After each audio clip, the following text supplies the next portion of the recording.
اللہ اکبر. یہ ہمارے نبی صلی اللہ علیہ وسلم کو بھی معلوم تھا. یہ قرآن کی آیت اس کی دلیل ہے کہ مشکل وقت، مصیبت کے وقت مکہ کا کافر ایک اللہ کو پکارتا ہے، مکہ کا مشرک. اللہ تبارک و تعالیٰ نے فرمایا فَإِذَا رَكِبُوا فِي الْفُلْكِ، جب یہ لوگ فلک میں سوار ہوتے، کشتی میں، سمندر کی کشتیوں میں یہ سوار ہوتے، دعوا اللہ مخلصین لہ الدین، یہ اللہ کو اخلاص کے ساتھ پکارتے تھے. فلما نجاہم الی البر، تو جب اللہ نے بر کی طرف نجات دی، خشکی پر پہنچا دیا، اذا ہم یشرکون، یہ اللہ کے ساتھ شرک کرتے تھے. عجیب کیا ہے یہ آیت ہے، یہ قرآن کی، یہ ترجمہ ہے. مطلب کیا ہے؟ کشتیوں پر جب سوار ہوتے، کشتی کہاں؟ پانی پر چلتی ہے، تو وہاں کوئی مصیبت ہوتی، پریشانی آتی، جیسے کشتی کا ڈوبنا، ٹھیک ہے، یا موجوں کا آنا وغیرہ، جان کا خطرہ، موت کو آنکھوں سے دیکھتے پریشان ہو جاتے، مصیبت دیکھتے، دعوا اللہ مخلصین لہ الدین، اخلاص کے ساتھ اللہ کو پکارتے تھے. اخلاص کے ساتھ کہہ رہا ہے اللہ، آیت ہے یہ، دعوا اللہ، اللہ کو پکارتے مخلصین، ایک اخلاص کے ساتھ. مطلب اس کا یہ ہے کہ اللہ تو ہی بچا سکتا ہے اور کوئی نہیں بچا سکتا، ایسا پکارتے تھے. وہاں ان کے معبودان باطل ان کو یاد نہیں آتے. کن کو؟ مشرکین کے مکہ کو.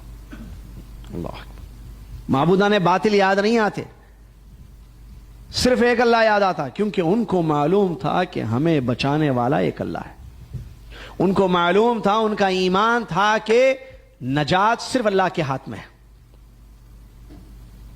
پکارتے تھے، اسی لیے پکارتے تھے وہ لوگ. کس کو؟ اللہ کو. پھر جب اللہ ان کی دعا سن کر ان کو نجات دیتا، بر خشکی پر پہنچا دیتا، اذا ہم یشرکون، اللہ کے ساتھ شرک کرتے تھے.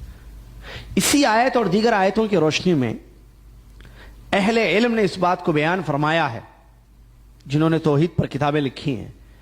مشرکین کا شرک شدت اور تکلیف کے وقت نہیں تھا، خوشحالی میں وہ اللہ کے ساتھ شرک کرتے تھے. یہ اہم پوائنٹ ہے کہ کشف الشبہات میں اور کتاب التوحید وغیرہ کی جو بھی توحید کی کتابیں اس میں لکھا گیا ہے، ان کا شرک مصیبت کے وقت نہیں تھا. مصیبت کے وقت عبادت اللہ کی کرتے تھے، مصیبت ٹل جاتی اللہ کی عبادت میں غیروں کو شریک کرتے تھے. تو مشرک کہلائے گئے نا، لا الہ الا اللہ نہیں پڑھے، قائل نہیں تھے لا الہ الا اللہ کے، محمد رسول اللہ کے، نہ اللہ کو سچا معبود مانتے تھے، نہ محمد صلی اللہ علیہ وسلم کو اللہ کا رسول مانتے تھے. لیکن عقیدہ ان کا شرک تھا. اس میں قرآن میں دوسری مثال بھی ملتی ہے، جانوروں کے ذبح، جو کہ ایک عبادت ہے. جانوروں کو ذبح کرنا عبادت ہے یا نہیں ہے؟ عبادت ہے. یہ لوگ کیا کرتے تھے؟ جانوروں کو جو ذبح کرتے تھے تو اس کے دو حصے کرتے تھے جانوروں کے، ایک اللہ کے لیے، ایک غیر اللہ کے لیے، اللہ کے شریکوں کے لیے. دونوں چیز تھی.